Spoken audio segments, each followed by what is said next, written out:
après Zéré Corée, où M. le Premier ministre et les membres du gouvernement ont procédé au lancement des travaux de la première cité de ce grand programme de modernisation des infrastructures administratives, nous voici réunis ici, aujourd'hui à Farana, pour poser la première pierre d'une autre cité administrative, marquant ainsi la deuxième étape de la phase 1 de ce vaste programme national.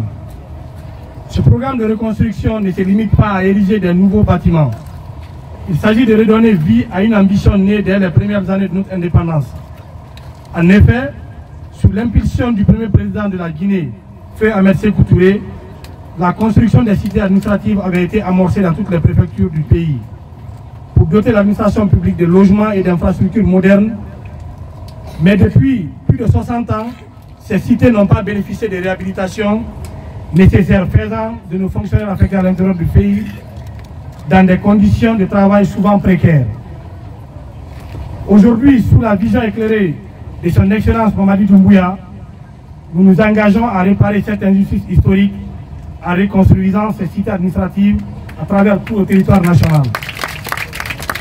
L'objectif est double: moderniser nos centres urbains et améliorer les conditions de vie et de travail de nos fonctionnaires.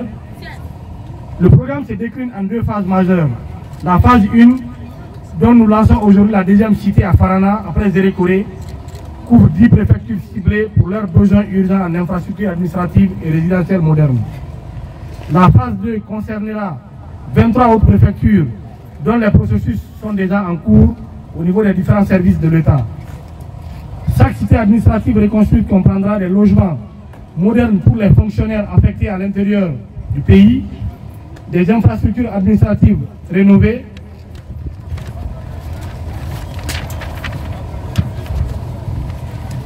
des équipements communautaires et espaces verts pour un cadre de vie amélioré.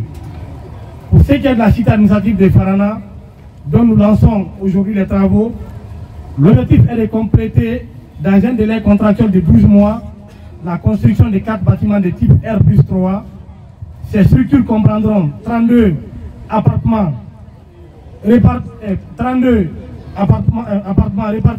sur 8 de type F2 et 24 appartements de type 3 chambres-salons et commodités conçues pour répondre aux besoins et à la structure des familles de nos fonctionnaires. Mais au-delà des sites administratifs des préfectures, le gouvernement, monsieur le Premier ministre, que vous avez la charge de diriger, a également engagé un projet d'urgence pour la reconstruction de la cité Koronti à Conakry, dévastée par l'incendie des dépôts du hydrocarbure. Ce projet est également piloté par le ministère de l'Urbanisme, de l'Habitat et de l'Aménagement du Territoire, permettra de reloger non seulement les sinistrés et réhabiliter les infrastructures publiques impactées, en témoignage de l'engagement du chef de l'État, Mamadi Doumbouya, à répondre aux besoins de la population en détresse. Monsieur le Premier ministre, Mesdames et Messieurs les membres du gouvernement, chère population de Farana, le développement d'un pays repose sur la qualité de ses infrastructures et sur les conditions de ceux qui le servent. Le programme que nous déployons aujourd'hui est une réponse concrète aux attentes des fonctionnaires à l'intérieur du pays et répond également aux multiples demandes faites par l'ensemble des agents de l'État à Monsieur le Premier ministre depuis le démarrage de cette immersion gouvernementale. Des agents de l'État qui méritent des logements décents et un cadre de vie et de travail à la hauteur de leur engagement envers l'État. Pour finir, je tiens à remercier très sérieusement l'ensemble des collaborateurs du ministère de l'Habitat, en l'occurrence les cadres de la direction générale de l'Agence de la rénovation urbaine, dont les équipes font un travail remarquable pour concrétiser cette vision.